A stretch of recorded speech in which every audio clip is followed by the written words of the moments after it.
Abid Rahman. I'm a graduate student at UMBC. I'm a first gen graduate student and a first gen immigrant in US. Okay. So I moved from my birth country Bangladesh last year and started my master's here, and this is my last semester. Wow. So yeah, so this is me. And why don't you? So whenever I do a podcast or interview, I let the person in front of me introduce herself or himself because they know their story better. So why Okay. don't you introduce yourself? How was your journey been? What school did you attend? What was your major? Okay. Just a brief walkthrough of your journey from child to this. Right. Right. Child to this advanced years, right? No, no, Yeah, no. You know. yeah. So I was the youngest of four children. I had three older brothers, two of which were Okay. twins. And the Twins. funny part is Nice. we've come full circle on that because now my daughter has twin boys. So I look at my twin grandchildren, I'm like, oh my God, it's life all over again. Anyway, so I lived in Catonsville. And when I decided to graduate, the one thing that I didn't travel around to any schools around, I just decided I was going to Loyola. Not Okay. sure why. Was going to major in business and accounting. After So one did you do your school days in Catonsville as well? Like yes, from 6 to 10? Okay, got it. yeah, I lived all my life in Catonsville. And now I moved all the way to Howard County, which is just the next county. Just yes. But then I left Loyola after one semester because I was a commuter, and when you're a commuter, you don't really jive with people. It's a Yes. different kind of environment. Plus, I also worked on an unusual schedule, and I was there for odd times for classes.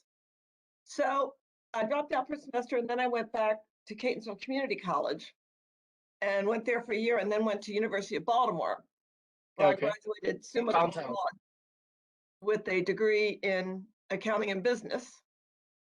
And the interesting at the time I was working for a small bank in the city. I ended up going to what at the time was called Pete Marwick for my first major job besides just working at the savings line. The interesting thing at Pete Marwick was they were not very supportive of people who wanted to go for anything beyond the CPA, which I had my CPA and I wanted to get my MBA. They didn't support it at all, not one penny. They thought it was unnecessary. So I did my CPA and then I got my MBA in finance back at Loyola. Okay, then back to square one. Right, right, full Yeah. circle. So, it's been interesting. I have three older brothers, one of which did not go to college, one of which went to college to become a civil engineer, and one of which went to college to become a teacher. And my father did not graduate from high school, and my mother got her high school diploma. So Yeah. they had their own business. And so, they had a pretty rough couple of years because my mother was 6 when her father died. And then his father lost his job as an electrician during the Depression. So that's why my father had to drop out of school. So they were always very encouraging, whatever I wanted to do. So that was really good. Um, my mother, till the day she died, talked about my one brother who didn't go to college. And she would always say, that was his choice. That was his choice. So it's interesting thinking back in retrospect. I probably had more trouble with sexism in the business world than I did with being a student, even though I didn't have a lot of mentor. I had one mentor from a business thing, but no real professors I dealt with that much. There really wasn't that much of as a commuting student, it's different. It's really different. Yeah. Yeah. Yeah. So, I wasn't that connected to any of the schools I went to. So I like seeing the connections that we see students make at UMBC. Yeah. It's really nice to see it. Yeah, I'm gonna touch on that, your school days, your university days, and your mentor, like how Okay. would you go about it right now? But tell me Go ahead. first, like how was your professional life after that? Well, after that, I had a pretty eclectic professional life. I started off as a CPA, and then I went into banking. And then I went back to being a CPA with a partner. And that didn't work out. So I went back to banking. And then I went back to, and this is all during the ups and downs in careers, we'd have a layoff because of bank mergers and things like that. And then I became COO of a company that was a nationwide company that did aerial photography. And that was kind of fun.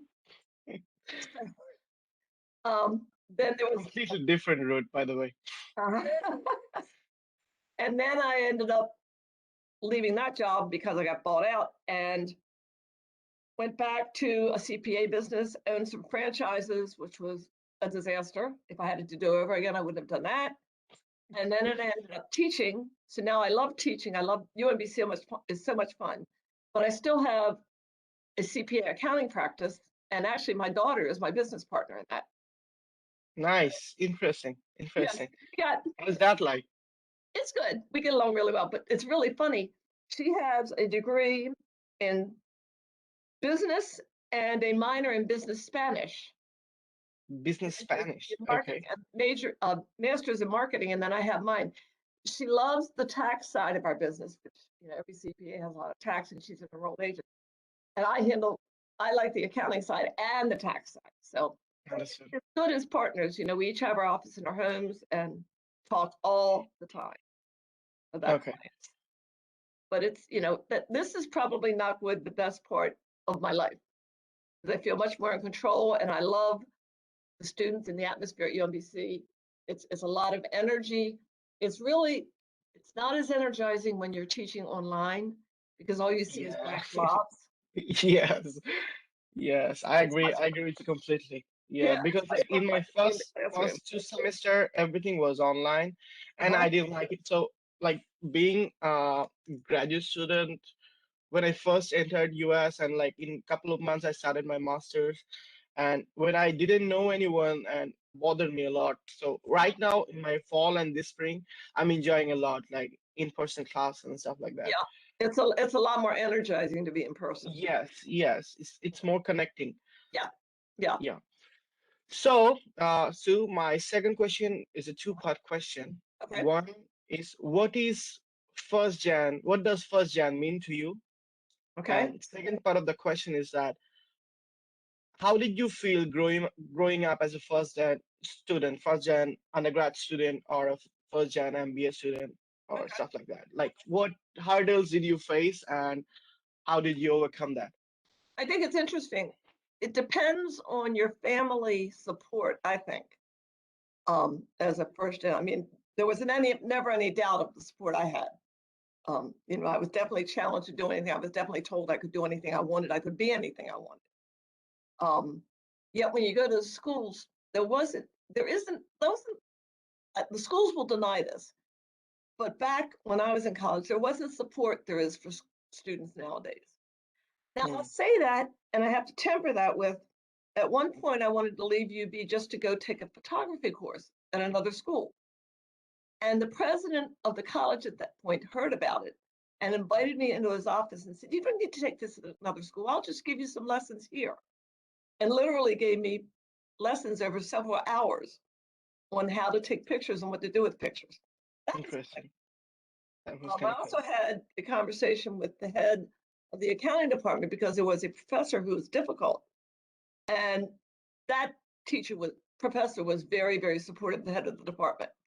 So, it wasn't, I don't feel that they were as nurturing as we try to be, but that was the sign of the times. It was the late 70s, and there was all kinds of people demonstrating and going against education and saying you didn't need education because what are you going to learn in this classroom that you can't learn in life? So I feel like I got through it, but I feel like I did it on my own. Understood. So, did you have any mentors back in that time, in your college days, in your MBA days? Like, how did you figure out like the curriculum, or like anything in university? Like when we first entered, we didn't know much about the culture or the environment. Right. So, how did you figure out and go through about it? I had a mentor. He was actually one of my parents' best friend's son, and I would talk to him at length about things. He was actually the president of the first small bank I worked at. And Okay. he was also a CPA and an MBA and a lawyer. So, I would talk to him a lot about things. He's the one who encouraged me to leave the small bank we're at and go into public accounting because he thought I'd get more experience. I had Understood. a few other mentors, a few more in the business world than in the schools. It's really different. Um, I don't know that I had anyone directly as a mentor at school. I had more mentors that I knew professionally. Understood. Yeah, So, and I think you were kind of lucky to have this mentor, and you had your president also very president of that your school is very supportive. right, right. It was good. It was good.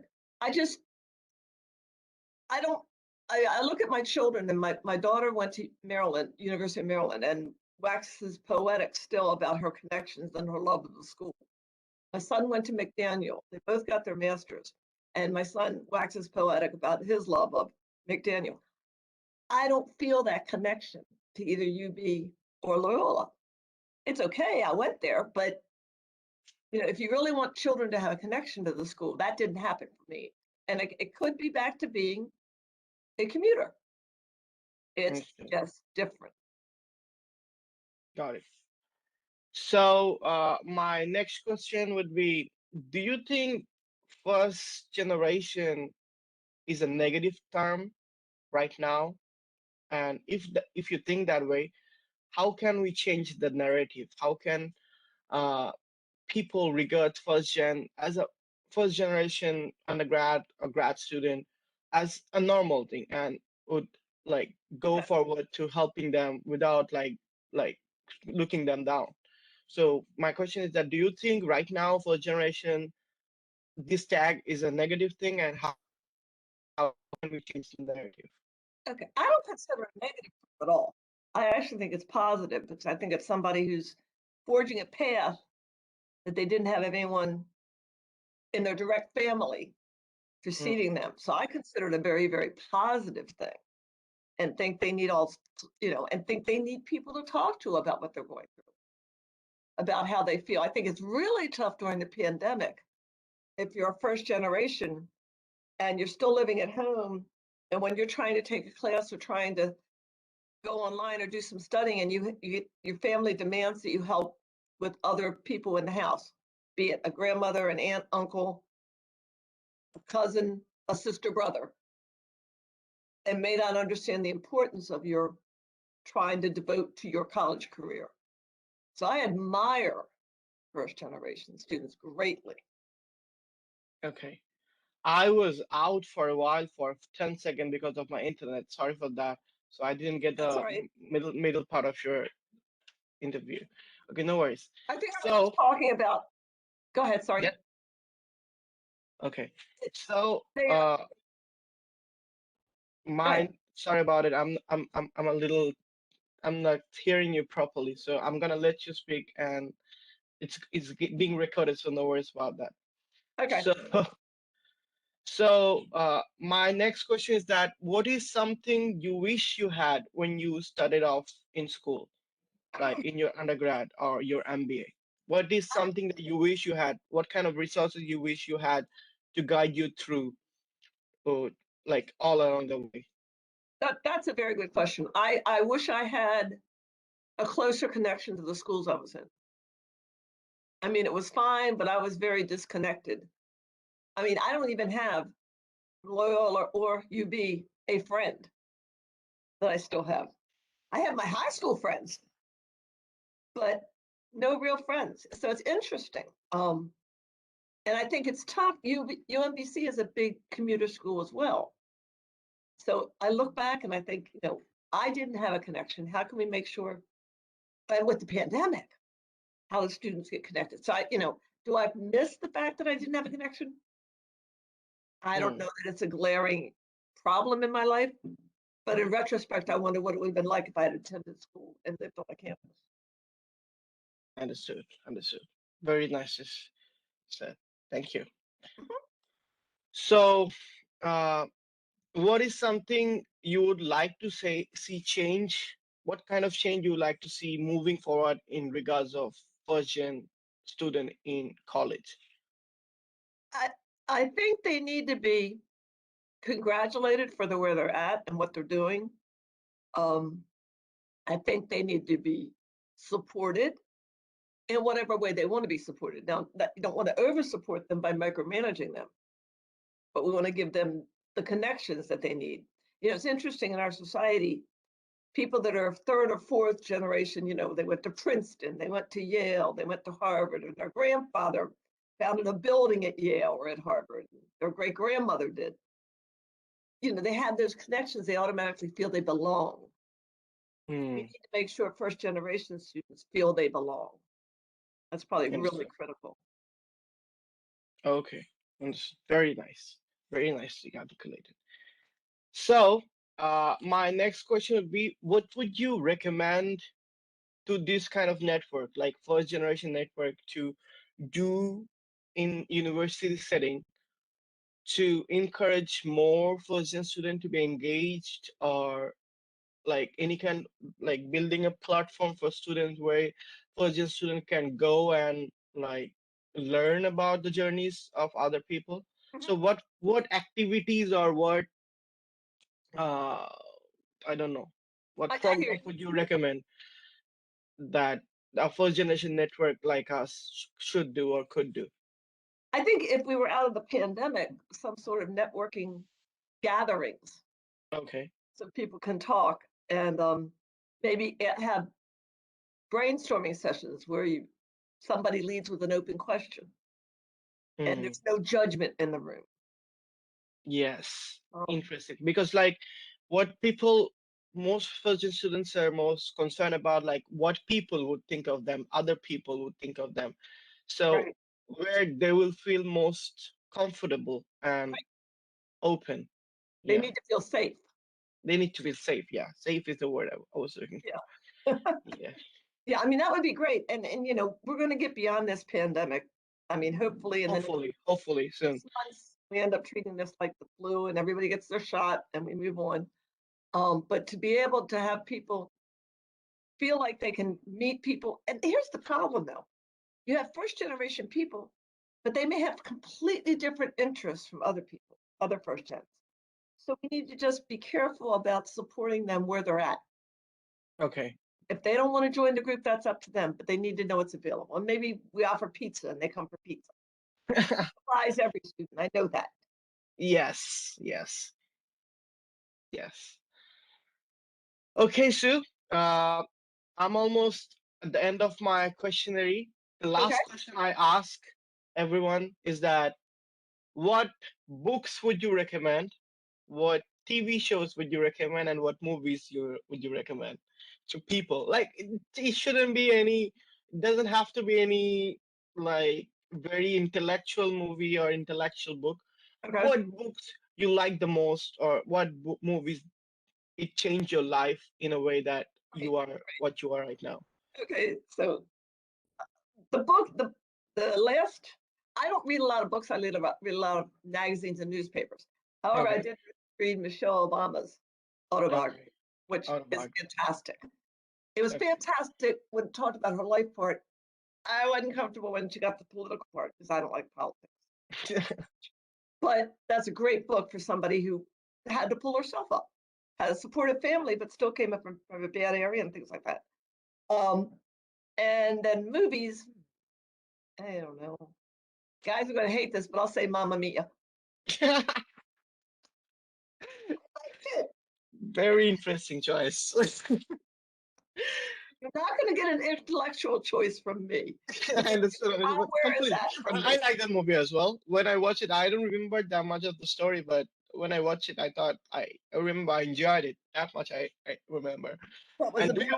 an independent woman who was very supportive of her daughter. So there you go. Yeah, there you go. I like Okay. that because I had a And very independent do you mom. watch a TV series as well?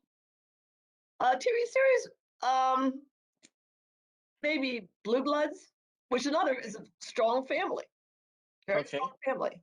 I haven't heard about that. Okay. Yeah. I'll definitely check that out. Okay. Thank you. Thank you, Sue, for your time. And it was really nice talking with you. Thank you for giving us this time, and like I would try to like frame this, and like I hope that this would help many first-gen students as well. Yeah, and as the last thing I would say, I'm eager to talk to anybody who wants to talk. Okay, Yeah, to okay, help, I want to help. I want to do. definitely noted, noted. All right. Thank you. Great. Thank you, Sue. Have a good one. You too. Take care. All Take right. care. Goodbye. Bye.